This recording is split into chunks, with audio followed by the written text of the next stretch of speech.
Alright, what is up? This is SLOplays, and I am back at it again with another Dragon Ball Sparking Zero Super Limit Breaking Neo DLC Pack 4 news and information. Let's talk about the brand new game mode that is actually coming with this DLC. Now, as far as I can see with how they're organizing everything and how they're promoting it, this seems to be part of the paid DLC, right? They never stated that this is a free update, which is a little bit odd because the previous game modes that they have added have been confirmed as free updates, and they've been free updates, right? Our Mission 100, as well as the Survival mode, which we most recently got a few weeks ago, those were part of the free update before this DLC drops. But it seems like they're putting this one in the Super Limit Breaking Neo DLC, which is going to be a paid thing, okay? I want to make that clear again, and I have to remind people every single video because some people think that this is a free DLC where you get 30 plus characters and 20 plus customization and 4 stages. Like, you get all that for free. Like, no. But keep in mind, I do agree that some stuff should be free, but the whole thing as an entire pack, there's no fucking way in hell. There's no universe in the multiverse where this would ever be free content, right? This is, a lot of work being put into it, and money has to be going somewhere. You know what I mean? Like, they gotta pay Spike Chunsoft and their, the developers to make this stuff. So you have to think about it like that. So it has been confirmed because before we didn't really know what exactly this mode was. We didn't even have a name for it. They're calling it the Limit Breaker Journey. Okay, this is a new solo mode, a single player mode, right? They confirm right there, a brand new single player experience dedicated to deepening players' connection with their favorite characters. Sounds familiar, right? Progress through branching scenarios, fights, and events. Train your characters through battle, earn unique rewards, and carry your growth into online play. Now, that's a little bit new, but what does the general foundation of this sound like? Exactly like what we were speculating and what we predicted that this game mode would be in one of our previous videos after, this got revealed. With the addition of Mission 100 and Survival mode, there was one other mode that they did not announce or add yet, and the speculation that, I had was that it was going to be Sim Dragon, okay? That was the other mode in that, new special, 3-mode thing that they added in the Tenkaichi games, right? This is an old mode that they initially had, okay? And the fact that they were going through the pattern of adding all the other modes from the previous games meant that they would do Sim Dragon. Now, they're calling it something different, right? Limit Breaker Journey, which I think, is a fine name. It doesn't really matter. It's Sim Dragon, right? Like, if we go through it, and I'm not the only one that thinks this, right? Basically, what Sim Dragon was, okay? If you go through and you look at all this and you kind of connect it to how Sim Dragon was, it was basically the same thing, right? You would use characters, train them up. It almost had RPG elements integrated into it. Obviously, there was no actual unfortunately no adventure exploration in this. I think that would have been a really good plus to kind of, add in one more thing that wasn't really in this game, because everything's from a menu and you just select where you want to go, right? But it was kind of nice to kind of explore and progress through the story by, actually doing a mini adventure, right? Tenkaichi 2, for example, did that. But again, that was just Tenkaichi 2. This one, you seem to be, you select the character that you're going to use and train up, right? You have the world map, and then you just select on here a menu, right? On the map, which, area you want to go to in order to battle a certain character. You beat the character, you level up, you edit your stats, etc., and they do confirm that you can unlock unique rewards. Now, I think, okay, and this is just my opinion, you can disagree, I think it would be cool if the rewards that you unlock are all the new customization stuff that they're adding, okay? They've confirmed 20 plus customization items, so at least that would give you some incentive, right, to play this mode. But maybe it's just going to be the bullshit where it's you can see that there are Dragon Balls, the 7 Dragon Balls that you can obtain, okay? I think that's just going to be maybe a potential random drop or whatever, but maybe that's gonna be the rewards that you get. I doubt it. I really do doubt it, but they could do some stupid shit like that, and then it's okay, you get the 7 Dragon Balls, and then what are you gonna wish for? You're just gonna wish for Zenny again, because that's all you can really wish for. And what are you gonna do with the Zenny? Nothing, because you can't buy anything from the store, okay? I don't know how they're going to do this. Maybe they do it like that, and they have the store have all the items that you can just purchase there, right? Or maybe it's just going to be what most people expect, and you buy the DLC and then boom, everything's just there unlocked as soon as you purchase the DLC, right? I don't know. There's a lot of unknowns. I can't even speak. Unknowns, still with this. We don't even know when it's exactly dropping yet. But something else that was interesting is that it says you carry your growth into online play. That is a little bit worrying. My hope is that they'll probably do something to where they add an extra online mode that's like Limit Breaker Journey online mode. And that's where you would carry all of your new upgrades and stats. You see it in the trailer, like here. We're going to bring up the trailer real quick. I'm going to show you guys what I mean by this. So it says, new game mode, become a greater super warrior. So it looks like, I don't know if it's through Zeno here, why it's zooming into him, but it just shows right here, you have the map, you have a battle and event, and then you level up, and you can see right there, there's a lot of stat changes and things. SP seemingly could be the level. I don't exactly know. We kind of went over that earlier, but here's what the menu looks like. Okay, these are some of the, I guess, enemies that you can fight. Look at that. You can use Goku and fight Goku. Okay, here's Full Power Frieza, who you fight on the Cell games for whatever reason. As you can see, it says SP4, so that's pretty low, but if they're higher than you, it'll show, like, the coloration in red, okay? So there's the menu. You select on, there. You fly over, and then sometimes fighting, sometimes learning. I guess there are going to be other things that you can do instead of just fighting, like, doing like a normal battle. Okay, so there's Slug there. So here's what the, I guess, character info screen looks like. This is your RPG-like stat change thing. You can see the parameter here with all the different stat changes and, like, all that you can mess around with. Battle art is very interesting. You can see that Roshi is part of it. Whatever this customization is, it looks like 2 of them are locked right now, so I'm assuming, as you level up, you'll unlock more battle arts. But it looks like what Roshi potentially does is his main effect is increases SP by 10, and the secondary effect, so SP is not really level, I guess, but I mean, maybe you could consider it that, because you can see it says EXP right next to SP, so I don't know, maybe it's like super points or some shit. The secondary effect says blast attack boost 7, defense boost 1, and skill gauge recovery boost 2, okay? So this is where you would be able to, I mean, after, I don't know what the maximum SP that you can get to is, but allegedly you can carry this over to online, which is kind of insane, okay? And this is an example of how it's going to look in game, right? After you increase your SP and everything, you can see Goku Ultra Instinct Sign, his aura becomes fucking gargantuan. It's ridiculous, right? And that's, I guess, to indicate how powerful, how, I guess, high your SP and your stats have become, right?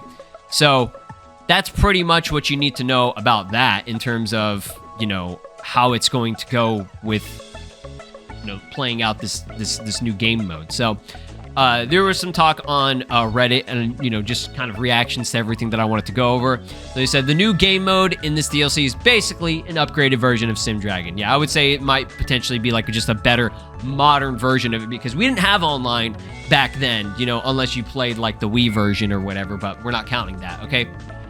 As far as I can remember, you couldn't carry on that stuff over. So it's almost kind of like, how like Red Patara, that kind of stuff. Maybe it's something kind of like that. That's what it kind of reminds me of, because Red Patara is like, really, really significant upgrades to a character in terms of the customization. So this could potentially be the same, similar idea whenever you're increasing your SP and all that stuff, right?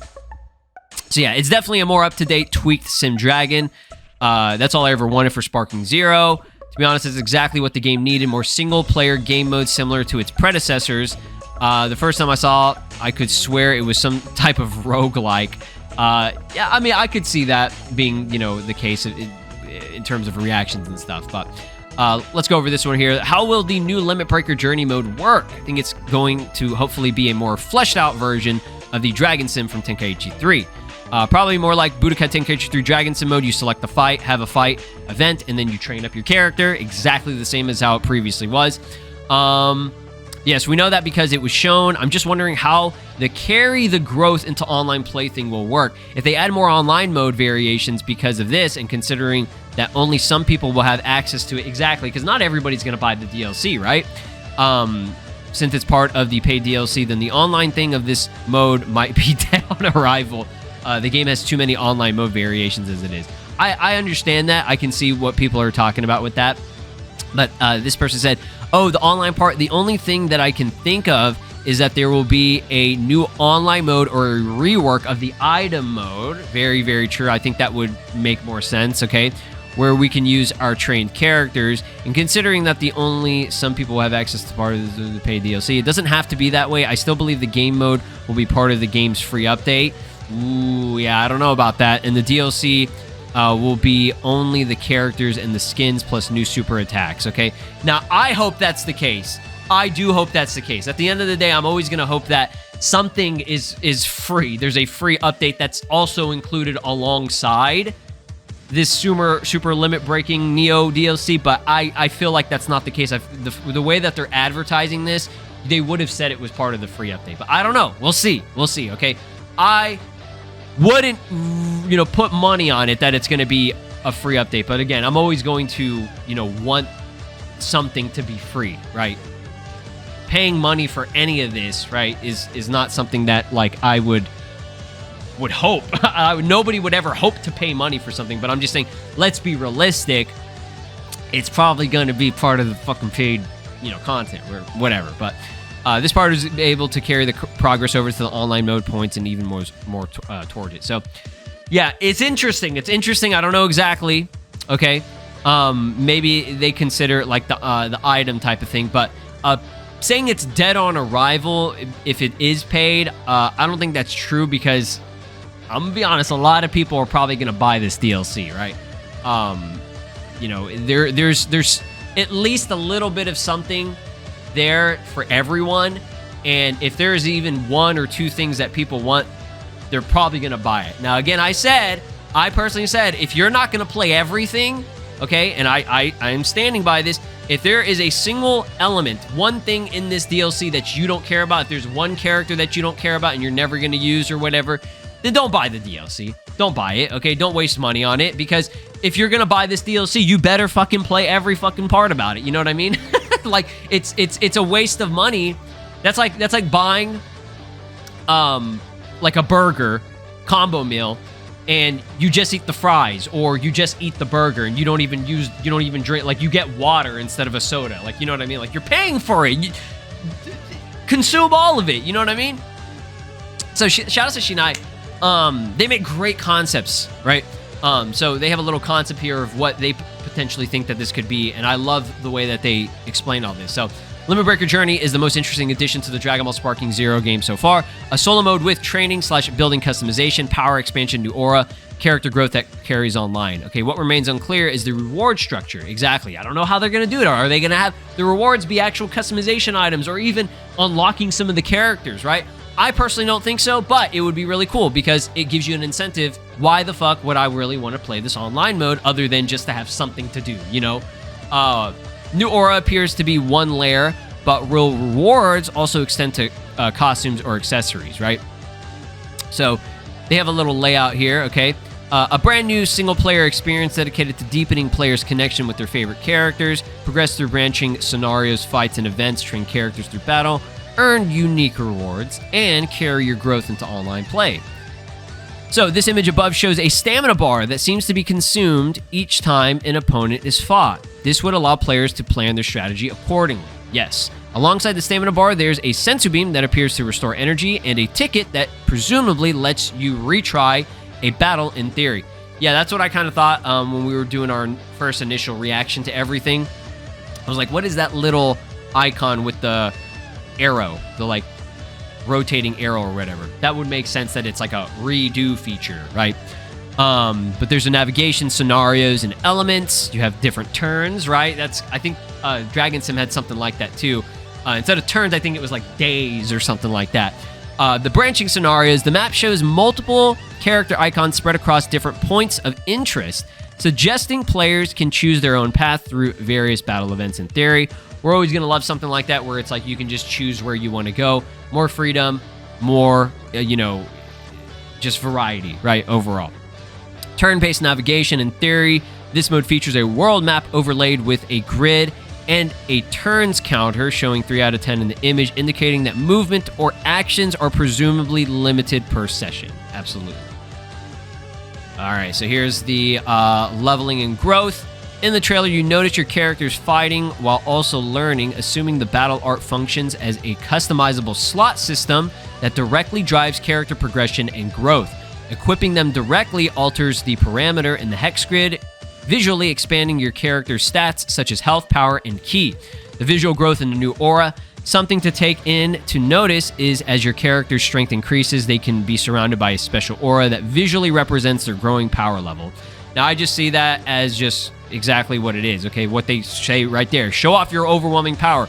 The more your SP and stats and growth changes that you have for the character that you worked hard for, it's displayed in the aura, right? And then finally, this is just a concept, so don't get excited. Don't shit your pants. Holy shit, right? This is just what they're hoping for, and I guess what they're thinking, okay? Will new rewards be the incentive, right? Being items and stuff, and, obviously, potentially new aura types and all that. That would be really cool, right? We've been asking for the customizable auras for a long time, right? And we do have one of them. We have one, which is a V-Jump aura, and that's all they fucking added, which is crazy to me, but yeah, I digress. Again, if you remember how the other games worked, and even Raging Blast and Tenkaichi, you could have different colored auras. It was nice to, be able to change certain aura colors and stuff, just for fun, right? It's a cosmetic thing. The integration of costumes and accessories would give more value, keyword value, by rewarding players with unique visual identity. Tying rewards provides a status symbol that validates that the time spent playing. Yes, instead of just having titles, right? Which, let's be real, nobody give a fuck about a title. We give more of a fuck about, oh, hey, okay, wow, he's wearing the End of Z Goku gi. That means that he, fucking went hard on this game mode and worked very hard to get that, right? That's something that's difficult to unlock, right? In other games that it is a status. A cosmetic is not just a cosmetic. It also is kind of like a status symbol to say like, hey, this guy was, grinding the game and he actually put in the work, right?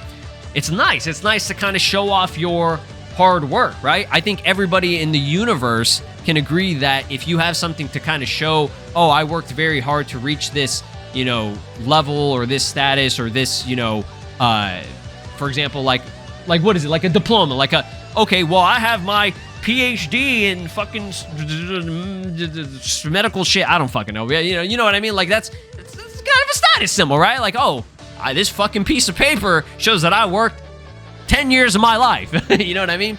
But yeah, these rewards act as an incentive, encouraging players to explore every branching path on the map to add to earn new content. Carrying these rewards into online play can also allow players to showcase their earnings as well. Yeah. So that would be really cool. Don't know if they're going to do that. They probably won't because it's Sparking Zero and they do some bullshit. But yeah, I'm very excited. Very, very excited. Beyond excited for this fucking game mode, dude. I am so ready. Okay? We got a lot of good stuff coming. Yeah, let me know your thoughts and opinions and everything down in the comment section below.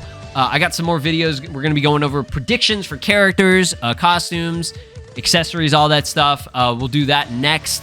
And we'll also talk about the gameplay changes because there will be some gameplay changes as well. So until then, drop a like, subscribe to your channel, ring my notification bell. You guys have a great day. This is Broly, and you are watching SLOplays. Make sure to subscribe, or else I'll destroy your entire planet.